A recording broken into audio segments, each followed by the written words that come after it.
Welcome back, YouTube. It is your opinionated bestie here to annoy you with some more pop culture. For today's episode, we are talking about a Britney bitch, alright? Otherwise known as the Princess of Pop. And the question that we are trying to figure out is what is going on with Britney? We're going to be talking about allegations that have been made by a very close family member, Britney's reconciliation with her sons, and also I've read Britney's book, The Woman in Me, and I'm here to share with you some little morsels about it. So we're going to first talk about her book, The Woman in Me, which was released at the end of last year, 2023. Britney was actually super honest in her book. She had mentioned a lot of different things that I feel like she didn't necessarily have to mention because it didn't paint her in a great light, it just painted her as a human. Some of the things that she had shared with everybody were that she had cheated on Justin Timberlake while they were together with Wade Robson. Now, she also said Justin had cheated on her many times while they were together, but obviously when his album was coming out, the whole press tour, she was being painted as the villain. You've had a rough year. A breakup, this spasm of publicity about what happened from Mexico to London. It was pretty rough, yeah. Yeah, it's kind of weird. Weird. Hello. Oh my goodness. Hello. Ew. Strong Britney. Yeah, it was a weird. Ew, I'm embarrassed. Can we stop? She talked about a story where there was a girl from Zoey 101, which if you guys don't know, Britney's little sister, Jamie Lynn Spears, was on the kids TV show Zoey 101. There was another little girl that was kind of being bullied by Jamie Lynn and the other cast members. And this girl had kind of in more recent news talked about the fact that she was bullied. And one particular encounter was that Britney Spears had approached her in Jamie Lynn's dressing room and had told her, like, hey, I heard you talking trash about my sister. And then Britney locked the door and I just stood there and Britney just kind of started yelling at me and telling me, that I'm not going to work again, basically. And that, she doesn't like what her sister is going through. And it was just it was a total blackout moment. Britney had mentioned that in her book, just apologizing for that encounter. And I think little pieces like that really made me feel like, okay, Britney is open to just being honest. In order for us to understand if Britney is okay, I feel like I want us to look back into the history of Britney Spears. And I want to talk about a couple events that I felt were kind of interesting from her book. Now, if you guys don't know, Britney first had her start on the Mickey Mouse Club, which was like a kids TV show. The kids sang and danced and acted on the show. And she was on the show for a couple of seasons. Now, before Britney had appeared on the Mickey Mouse show, apparently she had started working from the age of 9 while she was in New York. And she had worked at a seafood restaurant, which I thought was super interesting because I was like, wait, I can understand a kid working in entertainment, but Britney Spears had a legitimate job at that age, and her mom was kind of okay with it. Now, she had also shared with us in chapter 7 that she had started drinking and smoking at the age of 13 and that her mom was aware of it. Specifically, I think the drinking side. I think the mom later found out about the smoking and asked Britney about it, but then never really confronted her after that. But that she was aware that, Britney had her vices. And I think, to me, Britney is someone who's kind of always painted as the girl next door, which I think is still the case. I think she could still be the girl next door. But I think it kind of shows that even at a young age, she's someone who had her vices. After Britney had her initial success with Baby One More Time, which blew up almost instantly, she had shared with us in the book that she started taking Prozac at the age of 18. Now, if you guys don't know what Prozac is, it is an antidepressant.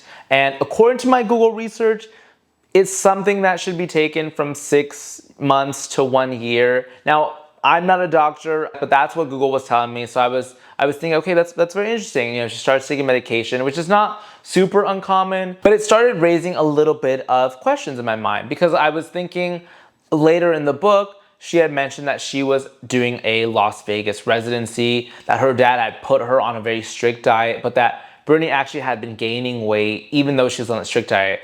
And during that diet, they were counting her calories, they wouldn't let her have fries and ice cream, they were feeding her only chicken and vegetables. So I was like, okay, interesting, she was gaining weight, which makes me feel like, according to my research, Prozac, when it's used in a long term or it's used by like a relatively healthy individual, weight gain is a byproduct of that. Now, she could have been on other medications that could have also influenced her weight gain during that time, but at least it raises questions like, okay, she's kind of taking medication and maybe she's taking it regularly, because if you are on a generally strict diet and your calories are being counted, you pretty much would scientifically lose weight. Now, another key fact that Britney shares with us is that during the time that she was going through her divorce with Kevin Federline, and she was kind of in that like little party phase, like everyone has seen those photos with Britney, Lindsay Lohan, Britney Spears, which by the way, she's like, you guys, I wasn't even going out that much. I was literally just going out like those handful of times. But she does mention that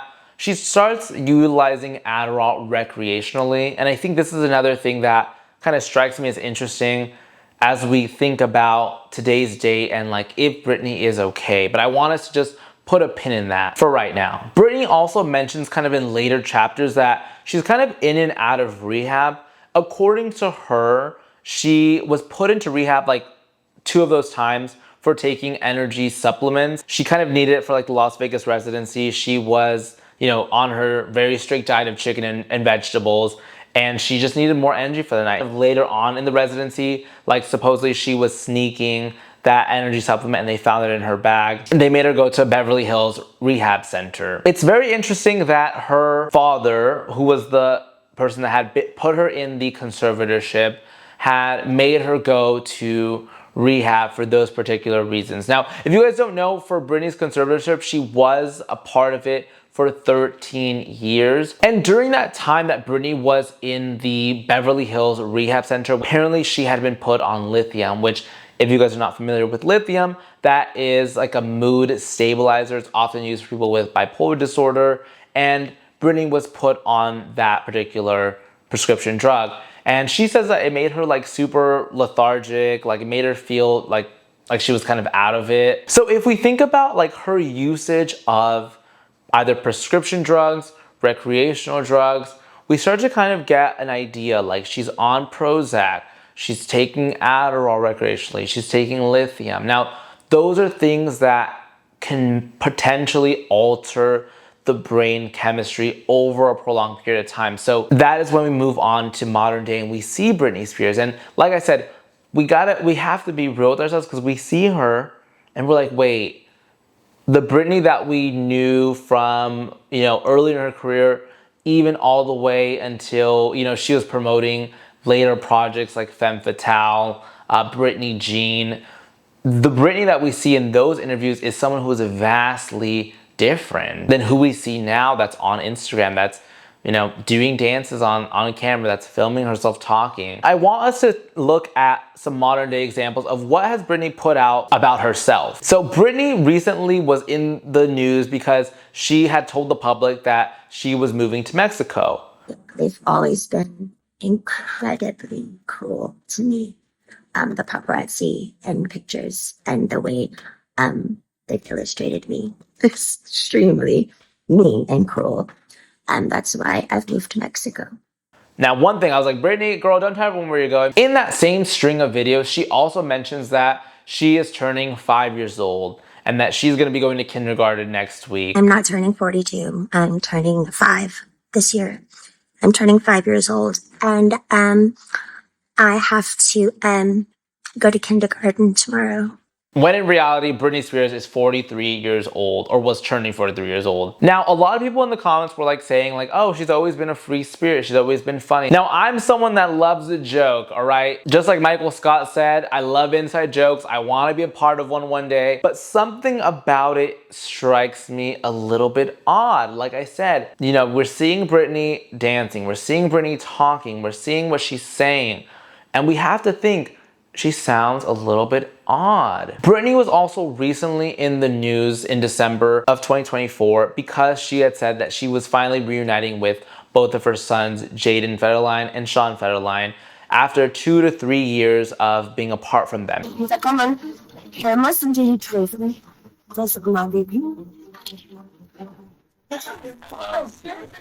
Now, her conservatorship ended in 2021, and why is that important to me is because Britney hadn't seen her kids basically since the end of her conservatorship. There are parents who one of the parents doesn't want the kids to see the other parent at all. There's great co-parenting relationships, and there's everything else that's in between that. So we don't know if that is because Kevin is nervous that, Britney is a substance user, or if the family told Kevin not to show Britney her kids, or if they just don't have a great relationship and he just doesn't want to show her kids. But I do find it interesting and odd. Like, the kids had not seen Britney. Now, a lot of people were very cynical about the kids visiting Britney now that they were both 18 and 19 years old, because they were like, oh, like now the kids want the child support money. Which I feel like I can't be so cynical. I think the kids were kids before.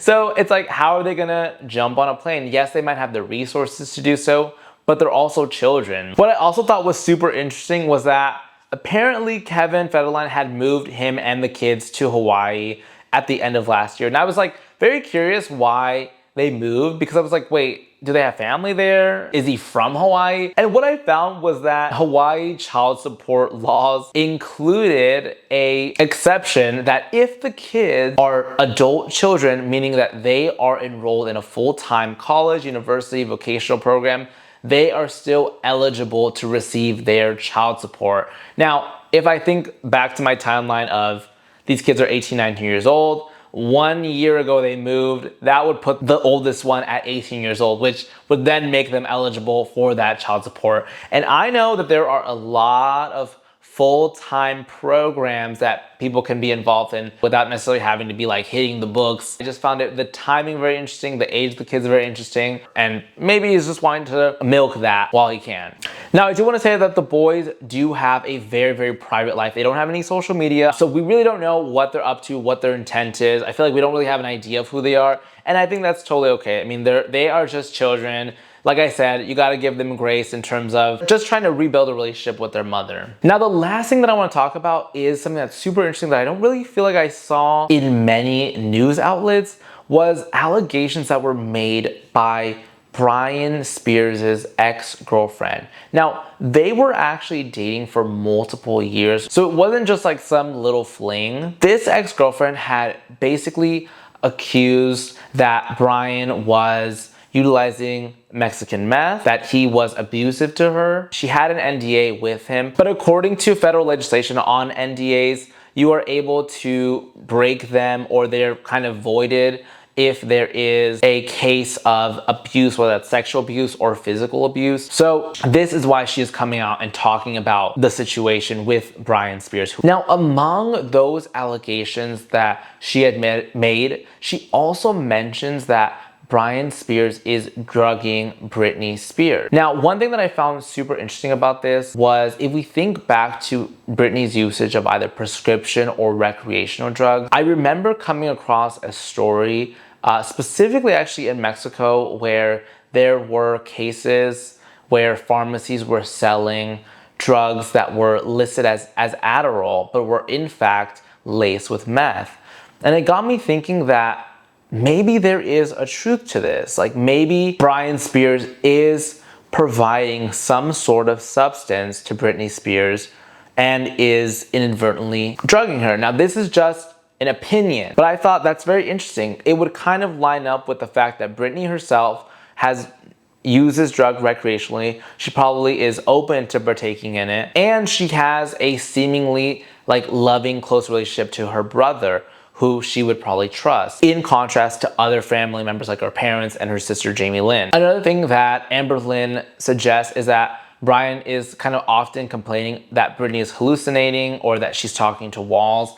And I feel like that kind of might line up with the usage of like harder drugs. Because this conservatorship has ended, a lot of the family is not necessarily privy to Britney Spears' money, but according to Amber Lynn, she is saying that Bryan Spears is still taking money from Britney. So could it be a case in which the family is relying on Bryan to have Britney kind of come under a certain state of mind where the conservatorship is now brought back onto the table. Because if we are honest and we see Britney in her social media, we can see that she does not seem like she is really fully of a complete sound mind. And I say that with all the love, but if I see her now, I'm feeling like there is something else at play. And I don't know if necessarily Britney is privy to it or she is, but it does seem like she is not really her full self as we know her to be. Now, I want to hear what you guys think about the situation. Do you guys think that Britney is okay and maybe I'm overthinking it? Or do you guys think that there's something going on here? As always, thank you guys so much for watching today's episode. I will see you guys in the next one. Bye.